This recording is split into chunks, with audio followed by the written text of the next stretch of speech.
Right. Thanks very much, Mike, and good afternoon, everybody. Actually, the oldest parts of Nedbank go back to the 1830s if you look at the businesses that are with us today. So good afternoon, everybody here at 135 Rivonia Road, to those people on the web, and those watching on Business TV, and those on the phone lines.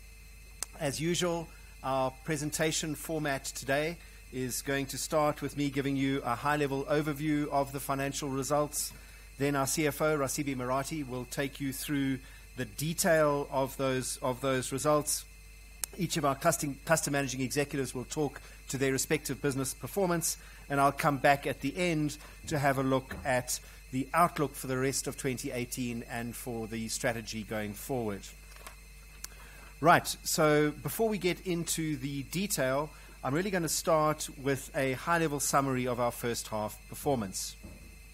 At a headline earnings level, you can see we produced a strong performance. Headline earnings up 27%, and the interim dividend was up nearly 14%. The headline earnings increase was primarily driven by our share of associate income from ETI returning to profitability from the hard work of the respective management teams at Nedbank and the ETI board over the last few years. And this, I think, highlights that our strategy to fix this investment following the difficult period they went through in Nigeria in particular in 2016 and 2017 was in fact the correct strategy to follow. Managed operations, which is everything excluding ETI, delivered positive but low growth in a difficult operating environment. The recovery in the South African economy post-December has certainly been slower than we had expected it to be, and I'll share some thoughts on this a little later. We have, however, seen some green shoots, particularly in both the loan application and payout volumes in our retail business. And in CIB, we have a very solid loan pipeline. But in the first half, loan growth in wholesale markets remained weak, and early repayment levels from clients remained high. Rasibe will unpack in detail the impacts of IFRS accounting changes a little later on. And while these didn't have a material impact on the overall bottom line of our income statement, because the prior year numbers were not restated, they did change the growth rates on a line-by-line item basis through our income statement, and we'll try to show you this just to give you a like-for-like feel for the underlying trends in our business. Generally, underlying revenue growth was solid, but it was impacted by both IFRS changes as well as the subdued economy. Impairments or bad debts continued to perform ahead of our expectations and reflect the high quality of Nedbank's advances portfolio, and expenses were very well managed, but also benefited from a credit from post-retirement medical aid as we closed out our actuarial liability to this employee benefit. And again, Rasibi will unpack this a little later. We continue right across Nedbank to focus very strongly on investing in technology and digital delivery, and as a result, improving our client experiences, growing revenues, and improving efficiencies. Importantly, in the current environment in South Africa, Nedbank maintains extremely high governance standards, and the bank is run with a very strong focus on long-term sustainability, governance, culture, and ethics.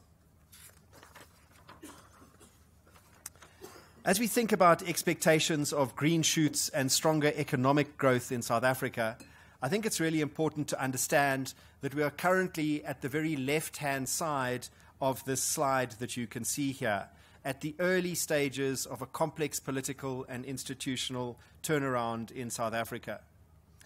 In particular, the lack of progress that we've seen on much-needed structural reforms and policy uncertainty around land reform, the mining charter, and systemically important state-owned enterprises like Eskom are impediments to improvements in confidence. And addressing these is absolutely vital to improve and increase levels of both domestic and foreign investment that are in turn needed for higher levels of economic growth and job creation. Although this is a simplistic illustration of a really complex issue, too often, I think, in South Africa, we think that there is some shortcut to the right-hand side of this slide. And we measure our continuum on this progress, on this slide, by looking at data points on the very right-hand side, be that Q1 GDP or be that unemployment numbers. And we don't start with progress on the left-hand side, which is really the foundation for progress on the right-hand side. So we're aware that economic growth in South Africa has been slow post the December political developments. That said, the global environment remains broadly supportive, although escalating trade disputes and geopolitical tensions do pose an increasing risk to the current global environment of synchronized global growth.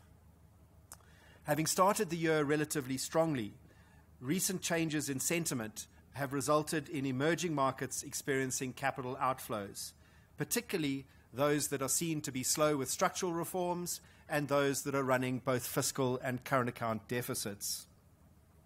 The South African economy started the first quarter on a weaker note, but not always well understood is the impact of the upward GDP revisions that were made to 2017 data, in effect creating a higher base. At Nedbank, we had forecast a contraction in GDP in the first quarter. Our forecast was minus 1.5%, and our forecasts also show that unless the June data is strong, there is a possibility of a small Q2 contraction as well. Policy uncertainties certainly do remain top of mind, and we have recently submitted our response to the land expropriation without compensation debate, highlighting our support for accelerated land reform and restitution, but not through a change in Section 25 to the Constitution, which already provides for expropriation without compensation in particular circumstances where a court decides that it is just and equitable or in the national interest to do so. If changes are made to the Constitution to clarify this matter, the precise wording of these changes will be absolutely vital. Changes at key state-owned enterprises are certainly progressing well on the governance front, but there's still a lot of much harder work ahead to resolve strategic, operational, and funding challenges, particularly at Eskom, which in the context of South Africa is a monopoly that is too big to fail. After a long period of sovereign downgrades, it's also pleasing to see that the sovereign rating now appears more stable. On the left-hand side, you can see that business and consumer confidence increased strongly in the first quarter, but pulled back in the second quarter, as the reality of the long road ahead, as illustrated in my previous slides, became more apparent. On the right-hand side, we have seen some green shoots in parts of our business, and I illustrate a few of these. Credit application volumes in our retail product lines have increased strongly, double-digit growth in vehicle finance and home loans, and payouts are also up strongly in personal loans and vehicle finance. All of these indicative of stronger loan growth in retail in the periods ahead. At the bottom of the graph in CIB, loan growth has disappointed, as the strong pipelines that we have were offset by slow conversion rates and high levels of early repayments from our customers. Our focus on delivering value to shareholders is illustrated by this slide, which Nedbank investors should be very familiar with, as we show it every single year at our results presentation. Starting on the left-hand side, our net asset value or shareholders' funds grew by just under 5%, as the headline earnings increase of 27% was offset by both dividends as well as the impact of day one IFRS accounting changes. Excluding these IFRS changes, NAV per share would have increased by 8.8%. Turning to the center, our return on equity improved as ETI returned to profitability, and this supported an increase in economic profit, being the gap between return on equity and cost of equity, as represented by the green shaded area in the middle of that graph. Clearly, our return on equity also benefited from the IFRS opening balance adjustments, which reduced equity, not a high-quality way to improve return on equity, but importantly, ROE excluding these adjustments also improved period on period. Turning to the right-hand side, our strong capital position enabled the declaration of a first-half dividend of R6.95, up nearly 14%, and at 2 times cover, exactly in the middle of our target range of 1.75 to 2.25 times. This growth of around about 14% is also roughly in the middle of the growth rate we showed in total of 27% and the 2% growth rate that you saw in managed operations, bearing in mind that ETI itself is not yet dividend paying. Just for information, our dividend cover ratio, if we excluded ETI completely, would be 1.96 times. Finally, from me, a slide on the very important role that Nedbank plays in society and delivering holistically to all of our stakeholders, evidencing our purpose statement. It goes without saying that globally, and particularly here in South Africa, in the current environment, this view of the long-term sustainability of a business is absolutely vital as the social license to operate. There's a lot of important data on the slide. I'm just going to touch on a couple of aspects and leave the rest for you to digest.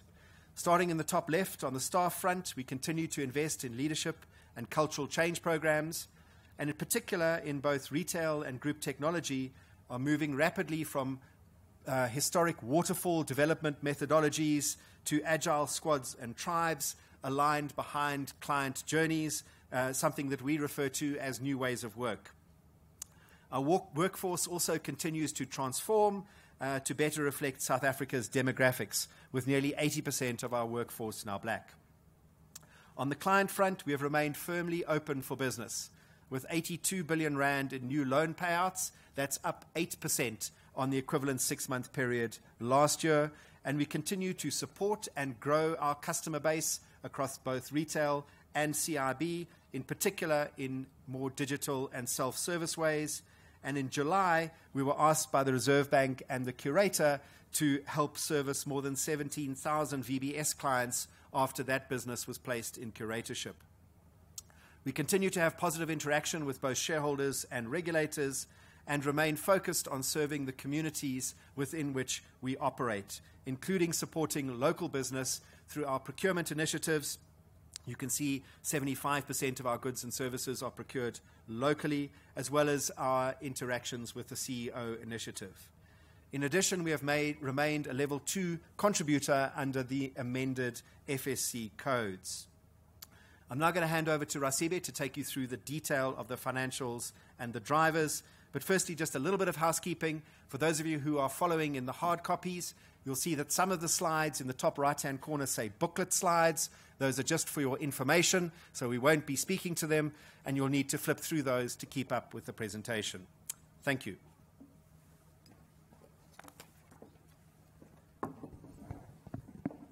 Thank you, Mike, and good afternoon. Nedbank produced strong financial performance driven by ETI turnaround and positive growth in our managed operations. And this is in line with our trading statement that we published on SENS on the 26th of July. As you noted in prior results, the 2 lenses are provided for better comprehension of the key drivers of our results, and this disclosure will be discontinued at the end of 2018.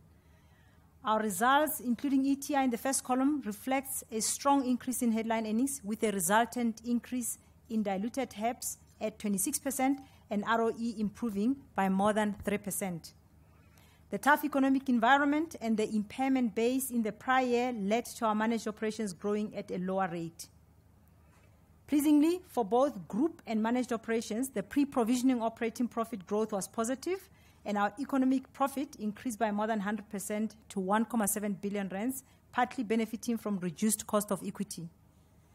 We're also pleased with the improvement in our net interest margin, our credit loss ratio, which remained below our through-the-cycle target range, and the reduction in efficiency ratio. And I will unpack all of this in later slides.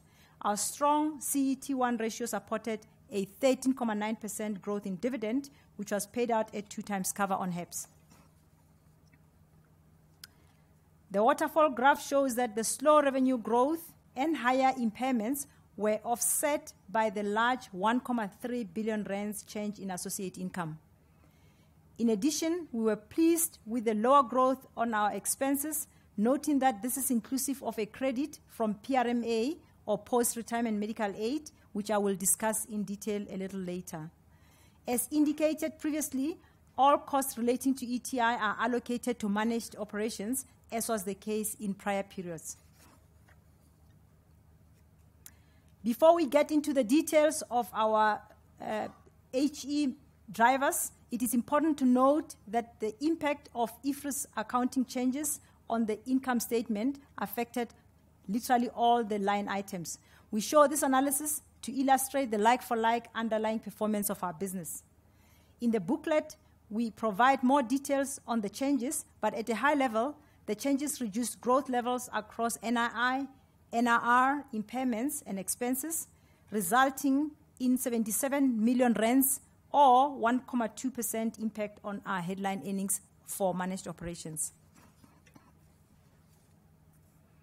Net interest margin increased by 9 basis points due to asset mix change and pricing, offset by negative endowment as interest rates declined by 25 basis points in July 2017 and 25 basis points in March 2018.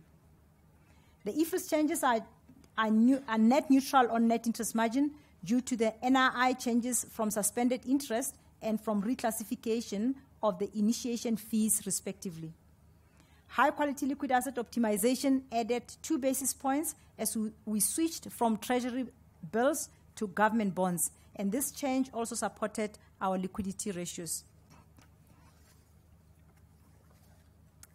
Moving to advances, our advances grew modestly at 0.7% year-to-date annualized, reflecting the IFRS 9 day one impact of 3.3 billion rands and muted growth in the book. The period grew faster than the second half of 2017, and it was driven by RBB, while CIB declined largely due to strategies in which we reduced trading advances in line with reduced trading deposits. Banking advances in CIB were also slightly down due to low credit demand and early settlements. Payouts were 82 billion rands. However, due to accelerated settlements in CIB, our net growth was only 5 billion rands. Excluding the IFRS 9 day one impact, our net advances grew by 1.6% since the 1st of January 2018.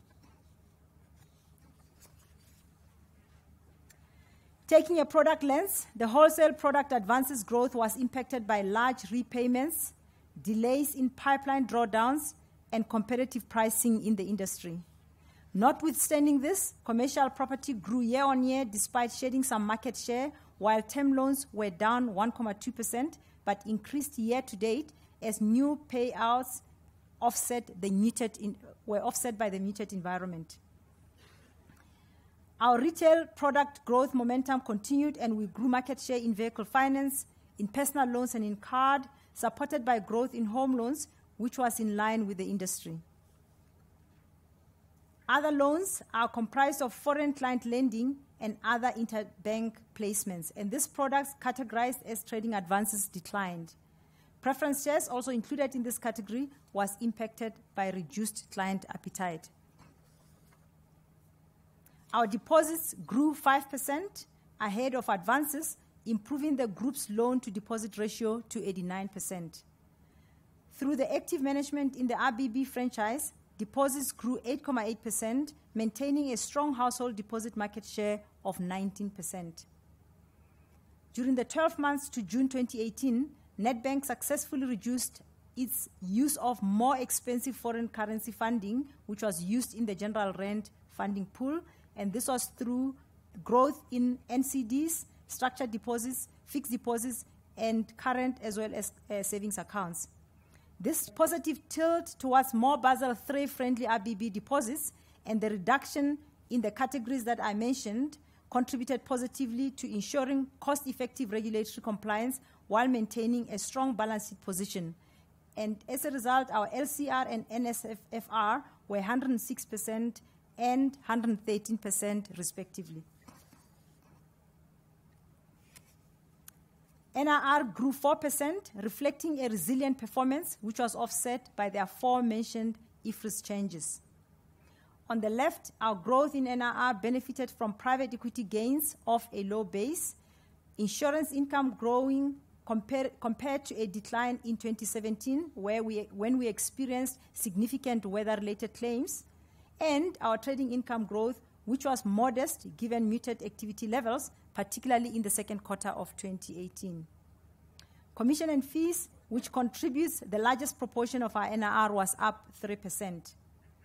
From a cluster lens, NIR growth in CIB was strong, supported by commission and fees and private equity. Importantly, the bulk of the renewable energy transactions are still expected to close in the second half of this year. RBB grew NIR at 1.5% after absorbing 270 million rands from IFRS changes. The underlying growth reflects the momentum in the middle market, professional, and SME market client segments, and this provides the evidence of our strategy to grow our transactional banking franchise. In wealth, insurance income recovered from 2017, partly supported by absence of catastrophic events and lower business strain relating to insurance policies. However, the tough macros kept commission and fees growth modest, with a resultant 2.2% NIR growth for this cluster. As indicated in my earlier slide, the overall NIR growth of 4.3% is a solid 6.6% on a like-for-like basis, and this delta is incorporated in commission and fees, specifically in RBB. Turning to the credit loss ratio, the graph on the left provides an overview of the credit loss ratio, which increased to 53 basis points, reflecting increased impairments in CIB, wealth, as well as rest of Africa, offset by further reduction in our impairments in RBB. Except for rest of Africa, all our clusters are below the through-the-cycle target ranges for their credit loss ratios. Over the 6 months, defaulted advances increased by 16% to 23 billion rands, representing an NPL ratio of 3.1%. This increase was primarily from CIB as a result of stresses in construction and cement industries. Prudent coverage levels were maintained against defaulted advances, now reflected on an IFRS 9 basis. The specific coverage ratio decreased as a result of CIB, although the RBB coverage ratios strengthened. We remind investors that in CIB, impairments are individually determined based on specific security for each client. 88% of specific impairments are concentrated in approximately 10 counters, and these are adequately provided for. Portfolio coverage increased to 91 basis points following the IFRS 9 Day 1 adjustment. Turning to expenses, we remain focused on cost management, demonstrating disciplined and careful management of discretionary expenses in an environment of slow revenue growth. Our efficiency ratio improved, and we achieved a positive jaws across the group and specifically also in our managed operations. All our frontline clusters reduced expenses growth as we begin to see benefits of our cost optimization initiatives. During the period, we concluded a settlement with our staff with regards to the post-retirement medical aid obligations and benefits, resulting in a provisional 250 million rands credit, being the reversal of liabilities historically expensed through the income statement. Excluding this credit of 250 million rands, expense growth would have been 4.4%. This transaction relating to PRMA will be concluded in the second half, where further credits remain probable. Looking at the underlying expense movement, a large part of our business as usual growth was offset by cost efficiencies. The efficiencies gained created investment capacity, enabling continued investment for growth, largely in improving our business processes, in introducing digitization, and also in IT. Good progress was made on various initiatives aimed at reducing our cost-to-income ratio over the next 2 to 3 years. Over the past 12 months, we reduced headcount by over 1,000 people, primarily through natural attrition. We are reducing manual and ineffective business processes through the use of automation and robotics. We implemented 51 software robots to enhance efficiencies and reduce processing errors in administratively intense areas. We continue to optimize our branch footprint with a reduction in floor space while maintaining our coverage of the bankable population at 84%. And this will help to bring RBB's efficiency ratio closer to 58%, and it's a key enabler of reducing our group's efficiency ratio to our target of below 53%. Through managed evolution, our IT strategy to rationalize, standardize, and simplify core systems, we have decommissioned 126 systems to date, and this enabled savings in support, maintenance, as well as licensing costs. In addition to ongoing cost savings initiatives, our target operating model initiative unlocked 512 million rands of run rate savings to 30 June, and we expect to deliver 1.2 billion rands of pre-tax cost savings by 2020. As reflected in my earlier slides, the historic volatility of ETI's earnings is depicted on this graph, and Fundo will provide a further perspective.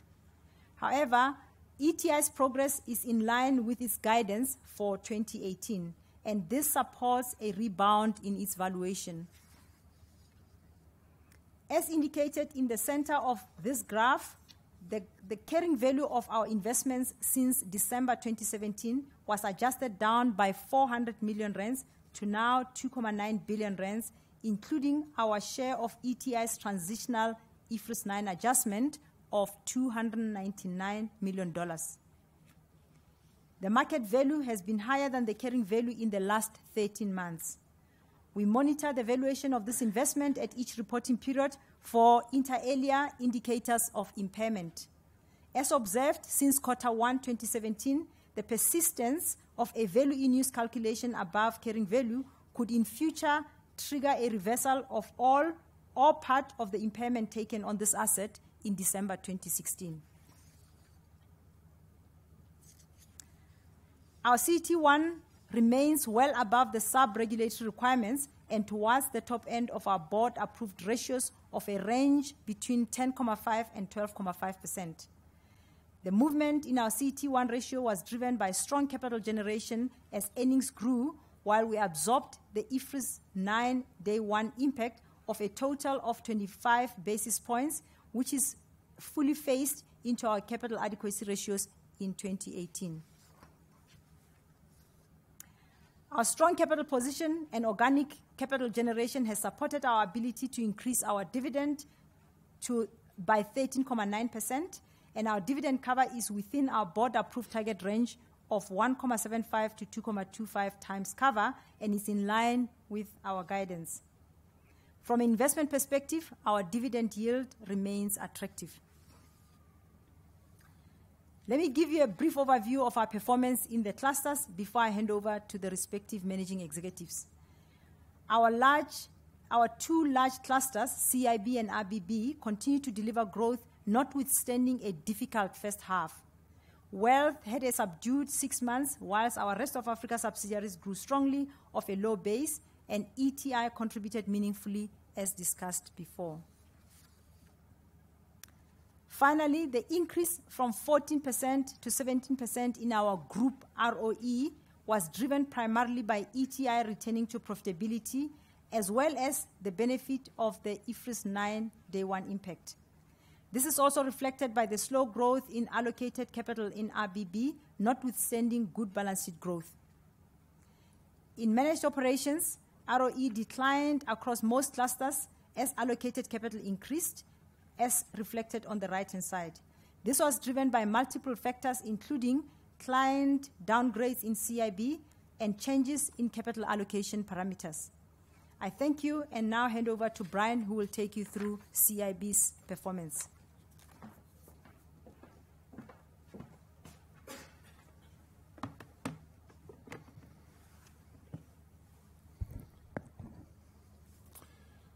Thank you, Cibc, and good afternoon, everybody.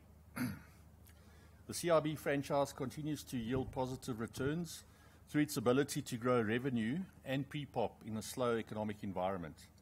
This revenue growth, combined with proactive risk management as well as cost containment, has produced growth in headline earnings of 3% to 3,296 billion. We have maintained a leading efficiency ratio, improving to 40.9% as we navigate our business through a challenging and slow-growing economy. Cost growth was also well managed at 3.6%, notwithstanding significant investment in systems and platforms as we capitalize on digital opportunities to ensure an improved client experience. ROE is maintained above our target of 20%, despite allocated capital increasing 6.6%, primarily due to rating migrations during this period. The dotted line on the top left-hand side shows that ROE has remained consistent above 20% over time when restated using the current methodology. We have a well-developed network shown on the right-hand side, which enables us to provide our clients with access to global flows, capital pools, and investment opportunities. Given the uncertain macro environment, we have maintained our market share of new business while seeing delayed or postponed corporate investment, early repayments, as well as delays in projects and drawdowns, resulting in total average loans and advances decreasing 3% for the period. Banking average advances were down 5% to 176 billion, mainly due to early repayments, as mentioned before. 28 billion of our repayments were unscheduled. We have had drawdowns of 64 billion of leading deals in investment banking and property finance during the first half, positioning us to be a significant debt provider to corporate South Africa. Some of these deals are displayed in the booklet slide. Furthermore, we have made progress into Africa with 7 deals concluded during the first half, including the Government of Kenya. Our pipeline remains strong, with momentum expected to increase in the second half. On a positive note, property finance continued to grow average advances, increasing the book by 4% to 142 billion, maintaining a strong position with a market share of about 33%. CIB has achieved the top ranking in the Bloomberg underwriter rankings for both volume and value in DCM during the first half of the year. One of the positive features in this set of results is the low credit loss ratio of 1 basis point. This is a function of the quality of the book as well as proactive risk management by our multidisciplinary teams that resulted in many successful restructures and resolutions of distressed exposures. In the current climate, it's comforting to note that 73% of the lending book is investment grade. Margins have been maintained at 213 basis points, despite the increased levels of competition in the marketplace in the hunt for quality assets. Additional detail on the property portfolio has been included in the booklet slide. Our defaulted advances increased to 1.5% of total advances as a result of a number of distressed restructures in the last quarter. These exposures are mainly involved in either corporate action at present or still need to evidence performance under the restructure before being reclassified within the performing book. Even though the specific coverage ratio decreased to 14.1%, we believe that we are adequately provisioned on our defaulted book, given the security that we hold in the form of physical assets and guarantees. Another positive feature was NIR growth of 14.4% year-on-year, improving the NIR to expense ratio to 127.9%. We had favourable market liquidity and flows in the first quarter, but subdued market conditions in the second quarter, resulting in good trading revenue growth of 6%. The markets business has grown strongly over the last 4 years with a CAGR of 14%. Increased cross-sell has been evident across CIB. Commission and fees has increased 7%, mainly due to advisory fees in IB, coupled with successful primary client wins and retention of top-tier clients in coverage. Private equity and other income was strongly up to 445 million, mainly due to higher investment income in property investing and dividend income in the investment bank. NIR generation in CIB has been a key focus area, and you will notice the very positive trend line of NIR to advances in red on the top left-hand side, currently up to 2.25%. Turning to prospects, we continue to strive to serve our clients better through greater client insights and creating and executing unique client solutions. The pipeline is strong and the second half is off to a good start, with 12 billion of renewable energies deals closed during the month of July. The momentum in our transactional and working capital franchise is evident and remains a core focus area. We continue to attract talent in key growth areas such as private equity and Africa sector financing, including property finance. We expect 2018 headline earnings growth to be in line with nominal GDP growth, and our 2020 targets remain a ROE greater than 20% and a cost-income ratio of less than 40%. In closing, I'm confident that the strategy we have in place for CIB is setting us up for continued long-term success. Thank you, and I will now hand over to Stico to do RBB.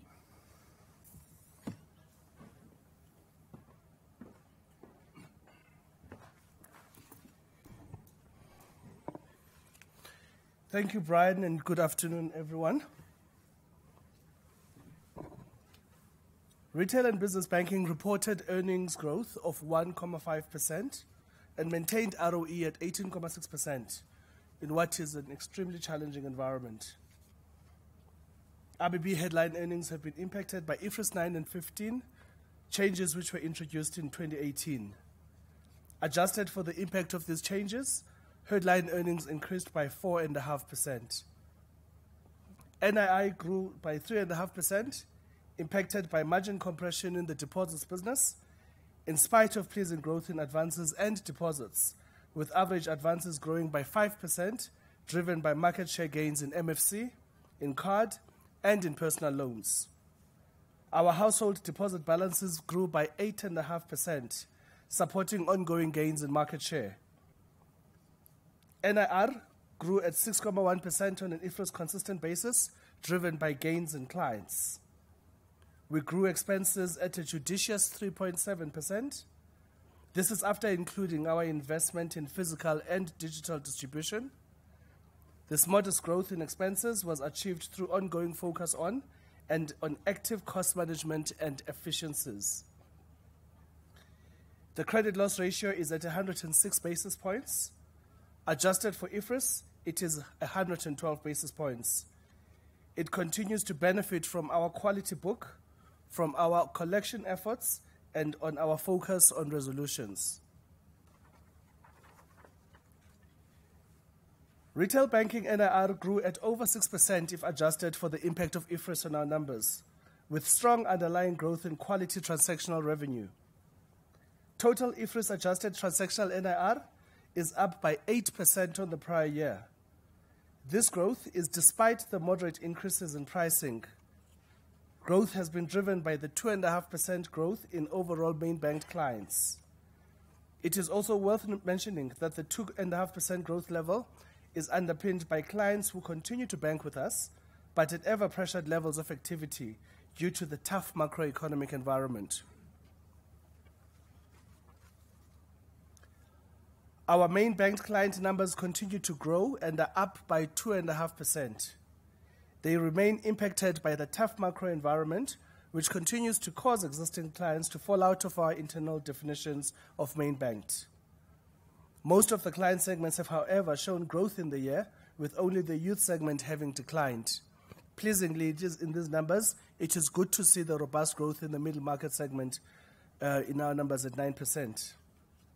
We are confident for the youth and young and student market that the recently introduced Unlocked.me banking proposition will address the decline. We have enjoyed a very energizing last 6 months in our focus on innovation. In particular, we have landed some exciting and groundbreaking digital solutions in the market. Alongside these, we have also successfully launched several innovative products during the year. I have highlighted 3 of these on this slide. But before I talk to these, for me, the most exciting part has been the launch of several exciting and new to market features on our Nedbank Money app. I have a slide that's coming that speaks to these. Back to this slide, some of the other exciting launches this year have been 1, the stock file proposition, an innovative and first-in-market product that aims to satisfy the real needs of the stokvel community. Stokvels are important to the South African way of life for most South Africans and play a part in how individuals and communities save money in this country. And yet they continue to be underserviced by banks, and this is why this solution is so exciting, because it plugs a vital gap. Secondly is Nedbank Mobile Money, which we only launched last week.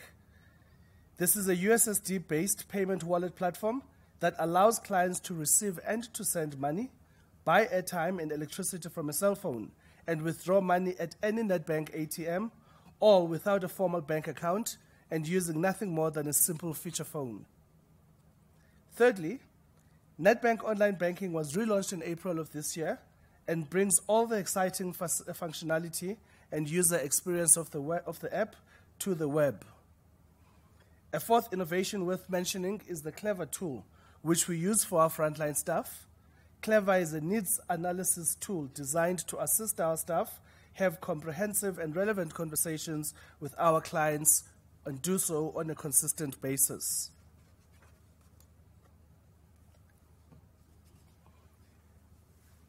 And now back to our exciting app. We launched the Money app in November of 2017. I'm proud to announce that we now have reached the 1 million mark for Money app downloads, with over 450,000 of our customers' profiles downloaded. We have added 42 compelling services since the launch. Some of these are never-seen capabilities in South African banking. My personal favorite has to be the card freeze and unfreeze feature on the app, seeing that I have a habit of often misplacing my card. We have an ambitious plan to get a further 140-odd new services launched on the app by 2020, and we are well on our way to achieve this number. Our digitally enabled clients have increased dramatically since 2016, with a pleasing increase in digitally active clients, which now include clients that transact with us via the USSD string. We anticipate that we will accelerate the growth in the number of active clients as we land new and relevant services onto the cross-spectrum of our digital platforms. We have also seen pleasing growth in deposit volumes, with our digital channels now contributing 58% of cash deposit volumes. On the top right of this slide, you can also see the growth in our self-service devices and channels. And then at the bottom, this is translated into the number of transactions, with good traction being made in all of these. There are currently 324 cost initiatives that we continue to track and deliver through our Business Transformation Office in Retail and Business Banking, against the 4 themes reflected on this slide. Back office optimization as a result of digitization is evidenced by the slowdown of net new branch rollouts. We continue to make good progress on the organizational design in Retail and Business Banking, with a net headcount reduction of 1,325 over the last 18 months, all of which have been achieved through natural attrition. 237 million rands of additional cost efficiencies were delivered in 2018, and further efficiencies will be harvested as we land key enablement through our digital onboarding and servicing initiatives, our organizational redesign efforts, and the continuing rollout of robotic processes, as well as machine learning in our credit environment. We have optimized our staffed points of presence by closing a net of 5 branches in the reporting period, whilst we continue to maintain our coverage of the bankable population at 84%. We are well on track to reduce more than our target of 30,000 square meters, which is 10% of total branch space, by the end of 2020, whilst we continue to improve our coverage of the market, which is a target we review continuously.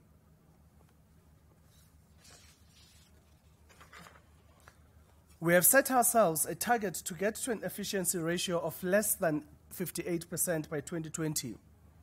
As you can see from this slide, this will be achieved through more than just one lever and includes a focus on efficiencies, on active clients, client and advances growth, as well as some benefits that we hope to get from endowment. In business banking, we have delivered good growth with headline earnings increasing 7.6% to 736 million rands, whilst maintaining a strong ROE of 24.2%.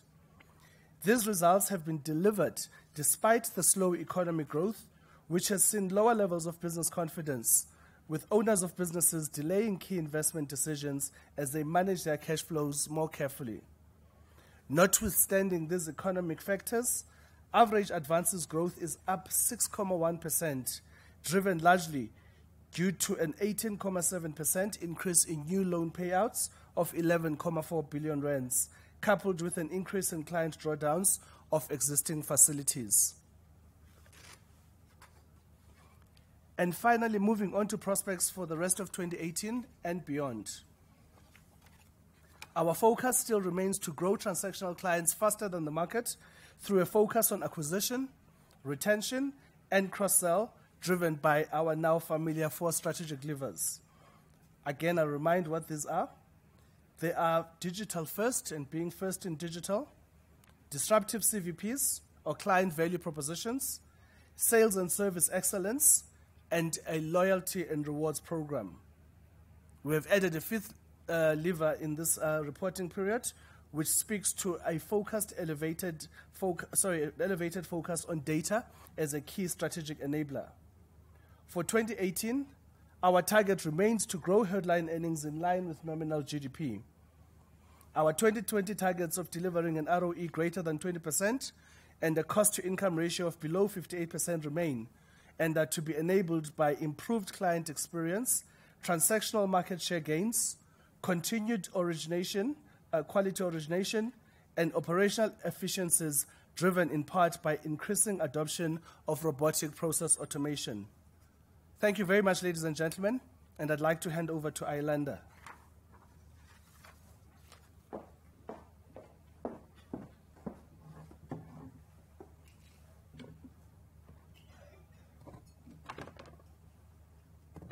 Thank you, Tsiko, and good afternoon, everyone.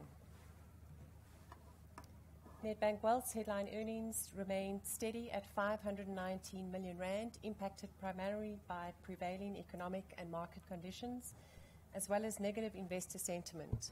ROE declined to 25.4% as a result of an increase in allocated capital. These results are attributable to reasonable performance in asset management, insurance, and wealth management international, offset by a decline in earnings in wealth management local, impacted by the tough environment. Taking a look at our divisional performance, wealth management's headline earnings declined by 7.9%.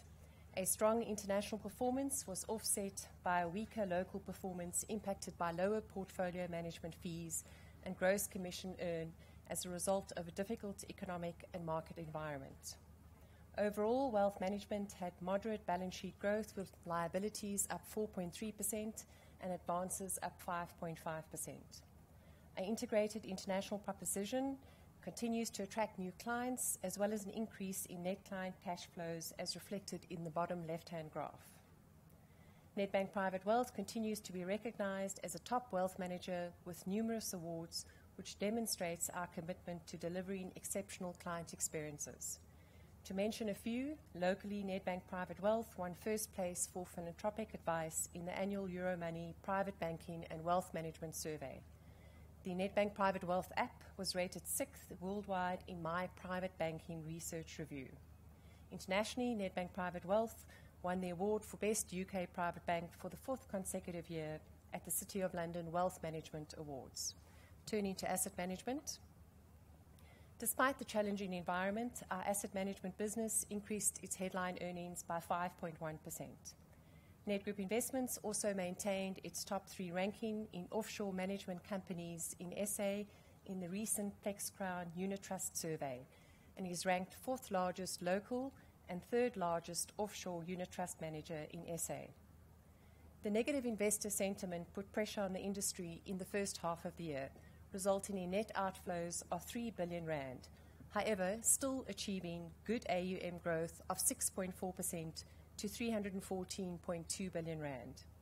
The business continues to see strong growth in passive, international, and cash solutions. Moving on to insurance. Insurance earnings increased 0.9%. These results were supported by lower claims experience in homeowner cover relative to the catastrophic weather events experienced in the prior year, as well as lower business strain in the funeral book. Prior year results also benefited from a release of reserves after an actuarial review. Life value of new business grew 16.9% to 173 million rand. This was mainly due to an increase in credit life policy volumes and premiums, partially offset by higher lapses across all product groups and lower levels of single investment premium policies following the high growth experienced in prior years.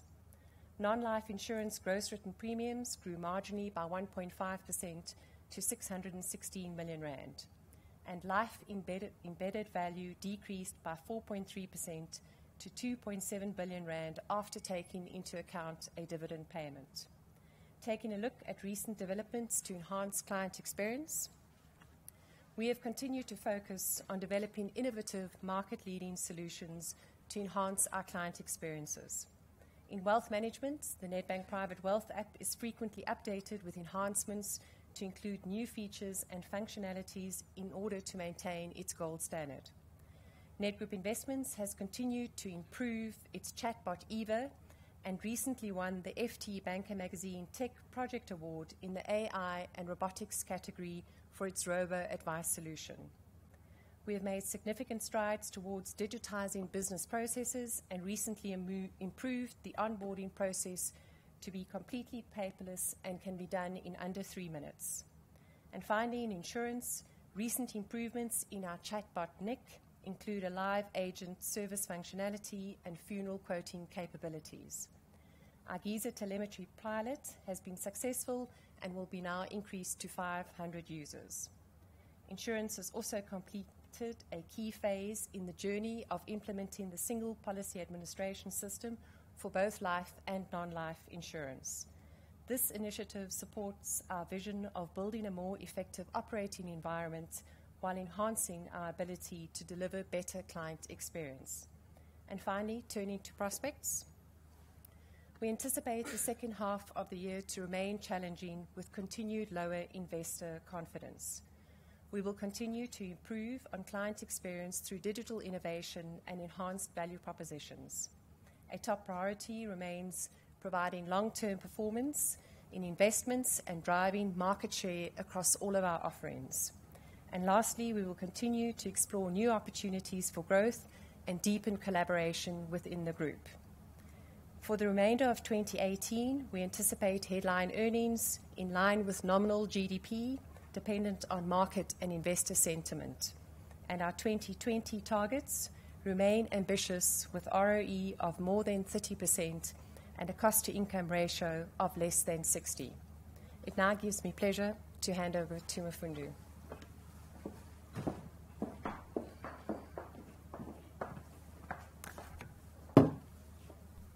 Thank you, Ayolanda.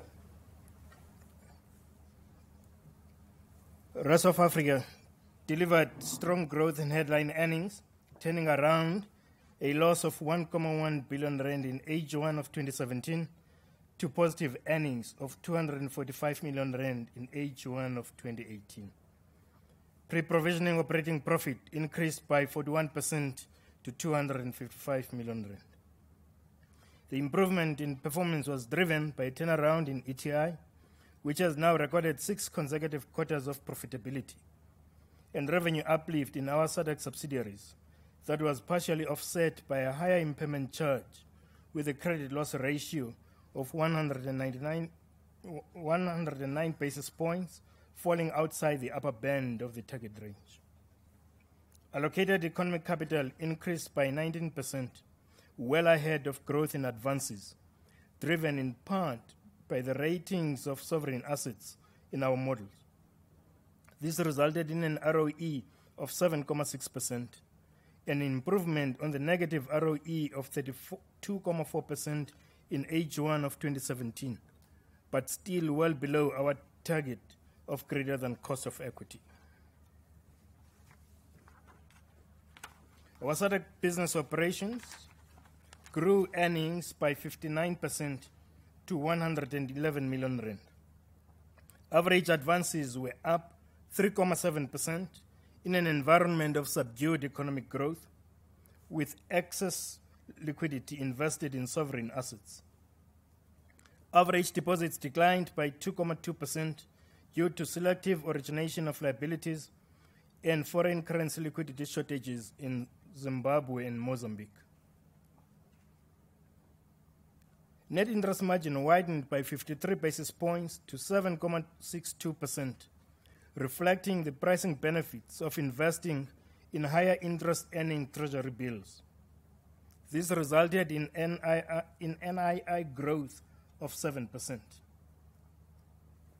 Non-interest revenue grew by 12% to 546 million rand, showing the combined positive effects of new client growth of 6%, driven in part by the Nedbank at Work initiative and the successful implementation of value-added services such as mobile banking, prepaid airtime and electricity, following the investment in core banking technology system.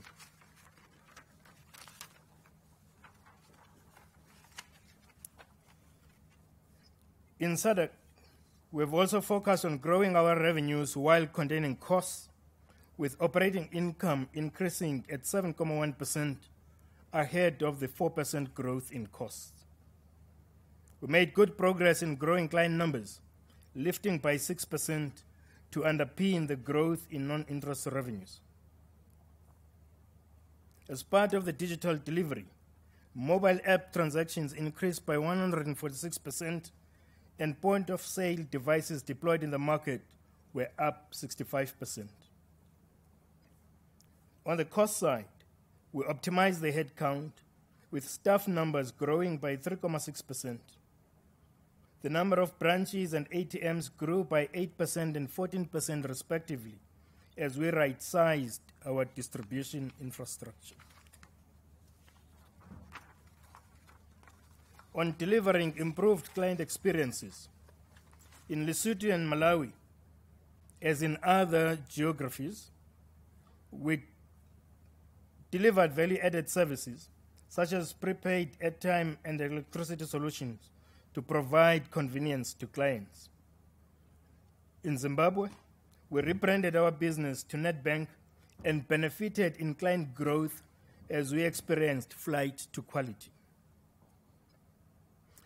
In Mozambique, Banco Ineco launched the social app that allows our clients to manage transactions within their network of family, friends, and or savings groups. Banco Ineco recently won the International Finance Magazine Award for being the best consumer internet bank in Mozambique for 2018, the 5th consecutive year it has achieved this accolade.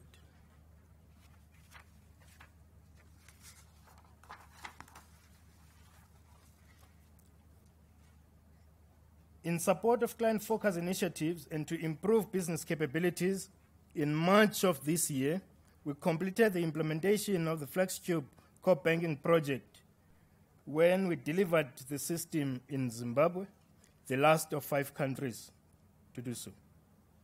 The focus now is on post-implementation remediation to enhance the stability of the system and to roll out value-added services and digital banking solution for the benefit of clients. We have refined our business risk appetite and devolved credit decision mandates as we improve risk management capability.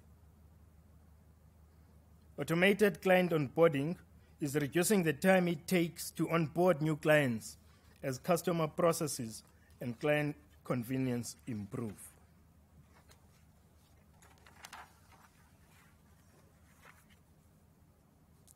ETI delivered 6 consecutive quarters of profitability as the turnaround gained traction. This has vindicated the strategic choice to fix the investment and recover value. In H1 2018, ETI reported a 28% increase in attributable income to $135 million. Given that we report ETI a quarter in arrears, this translates in our H1 2018 headline earnings of it translates to headline earnings of 134 million rand in our H1 of 2018, net of funding costs. With ETI having publicly reported its Q2 2018 earnings, we estimate that this will give us associate income of 162 million rand in Q3, assuming an exchange rate of 13.27 rand to the US dollar.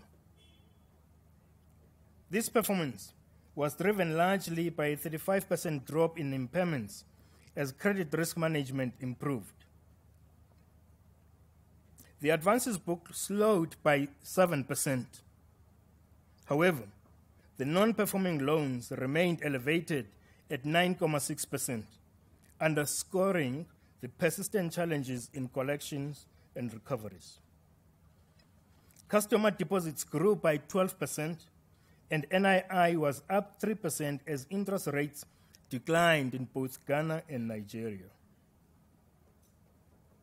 NIR declined by 3%, with trading revenues down 20% as FX volatility reduced. But transactional income grew strongly, with cash management up 30% and card revenues up 19%. Investment in digital is progressing well, with over 7 million customers onboarded on the EcoBank mobile app, providing access to new transactional revenue streams.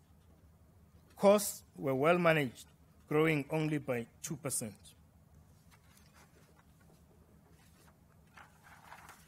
Collaboration with ETI continues to gain traction, with over 90 Nedbank clients having opened 200 new accounts at EcoBank. Increased trading and treasury activities have resulted in improved business flows, and there's further scope for these activities to grow even stronger.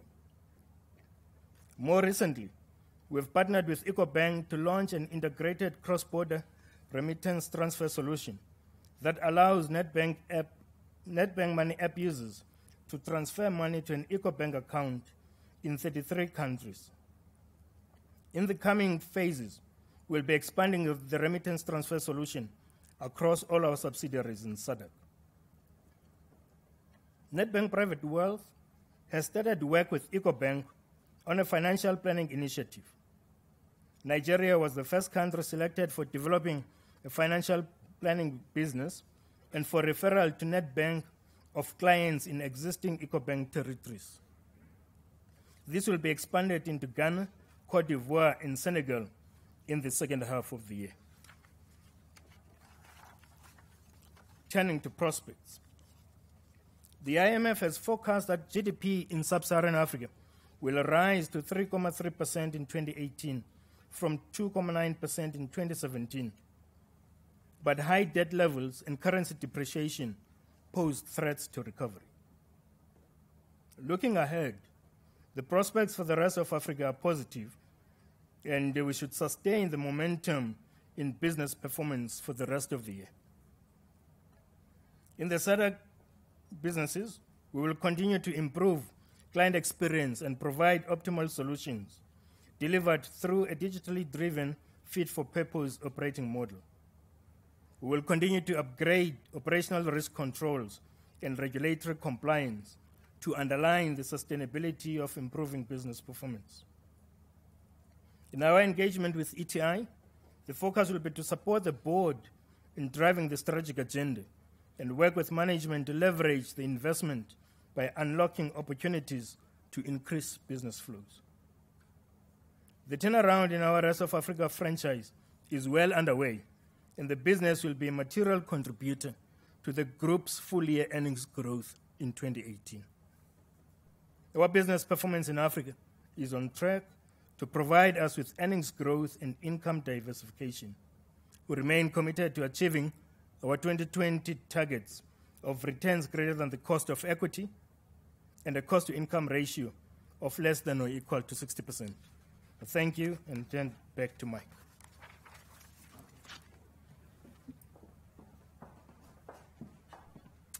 Great, thanks very much, Mfundu. So now, having spent much of the presentation looking backwards over the first half of the year, I'm going to conclude now by looking forwards towards the end of the year and beyond. So this table sets out our forecast for the key macroeconomic data for the period ahead. And as you can see, GDP growth remains low in both South Africa and Sub-Saharan Africa. And our forecast for SA GDP growth now suggests disappointingly low growth of only 1%, and in fact lower growth in 2018 than we saw in 2017, with Sub-Saharan African growth forecast to be around about 3 times that of South Africa. As a consequence of this sort of macro environment, we think that client activity should improve off a low base, with some uptick expected in wholesale, leading to higher levels of asset growth and revenue generation as we move into the second half of this year, and more strongly so into 2019 and 20. Inflation is expected to remain well within the Reserve Bank target ranges, and as a result, interest rates are expected to remain stable, meaning that the impairment cycle should remain benign.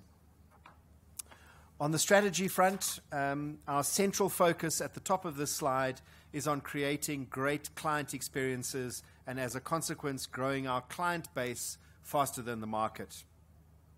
We aim to deliver this through, on the left-hand side, our investments in technology, supported by our Managed Evolution and Digital Fastlane programs, as well as on the right-hand side, our investments in people, talent, culture, and brand. These are delivered through our target operating model, and that is starting to develop to generate benefits. I said in my initial slides, we now have about 500 people working under new ways of work, and we expect to have 1,500 by the end of this year. We are definitely delivering innovations to our customers faster and cheaper than before, and we remain on track to deliver 1.2 billion rand of savings as a consequence of our target operating model by 2020. The benefits of these strategies are becoming more evident in Nedbank growing our client numbers across all of our franchises, as well as simultaneously improving on efficiencies.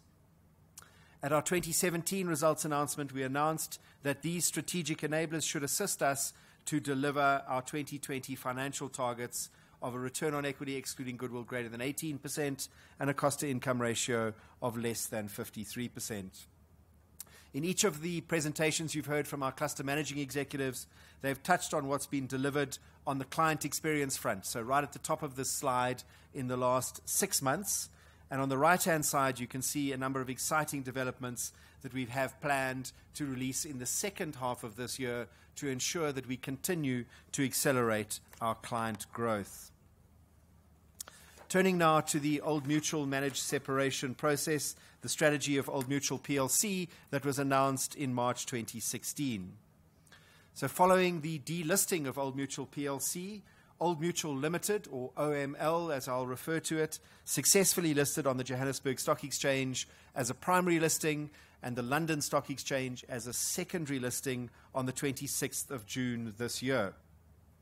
We are closely monitoring the changes in the OML shareholder base, and after a suitable period, which we estimate to be within 6 months of the listing of OML, OML is expected to unbundle the majority of its shares in Nedbank so as to retain a 19.9% strategic minority investment to underpin our ongoing commercial collaboration. This period post the Old Mutual listing should provide adequate time for the OML shareholder base to transition to be one that is South African and emerging markets focused and mandated. As a reminder, Old Mutual does not intend to sell any of its shareholding in Nedbank to a new strategic investor. As a consequence of the unbundling, the Nedbank free float will improve from about 45% to about 80%, enabling increased holdings from a number of so-called tracker and hugger funds, and we have also suitably increased our levels of investor engagement leading up to the unbundling. Also importantly, as we've consistently communicated, for Nedbank it is largely business as usual, and the managed separation has no impact on our strategy, staff, clients or operations, We've not integrated our systems or brands, and our collaboration is on an arm's length basis, overseen by independent board structures. Turning to the usual format of the guidance that we provide for the full year ahead, based on the macroeconomic conditions that I highlighted on a previous slide, as well as the progress that we've made in the first half of this year. Starting in the top left for net interest income, we expect average interest earning banking assets to grow below nominal GDP growth. So if GDP is 1% and inflation's around about 4 or 5, so it's below 5 or 6%, and we revised this down from our previous estimates of around nominal GDP, mostly as wholesale growth has been slower than expected in the first half and is only expected to pick up in the second half, and generally speaking, advances growth across the industry has been slower than we expected it to be when we gave our initial forecast at the beginning of the year.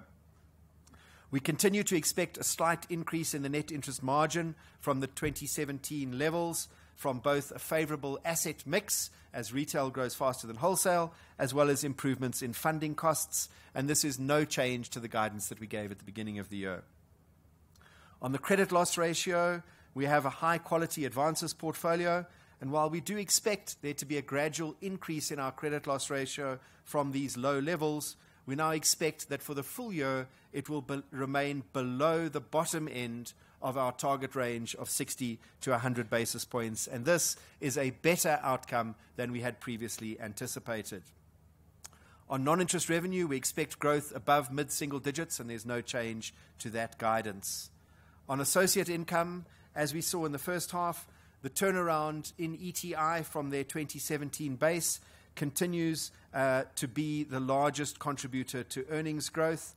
And now that they've published their full first half numbers, our third quarter number is more certain, as Mfundu showed you earlier. So we still expect for the full year that the turnaround of ETI will be the largest contributor to Nedbank's overall earnings growth for the full year. Finally, on expenses, we strive really hard to balance investment with optimization, and we're now targeting expense growth below mid-single digits as we benefit from the post-retirement medical aid credits and also focus on efficiencies across our business, primarily as a result of our investments in technology. So this is slightly lower expense growth than we would have expected at the beginning of the year. So if we put all of this together, we've maintained our full year guidance for growth in diluted headline earnings per share to be greater than or equal to nominal GDP plus 5%. So no change in the full year guidance.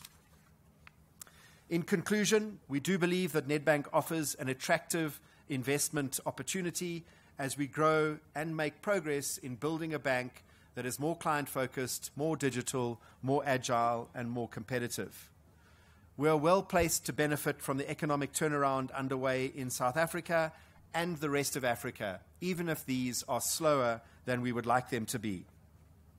You've seen that our balance sheet is strong, both in capital and liquidity terms, and that provides a very solid foundation for future growth, particularly if wholesale asset growth increases as we expect.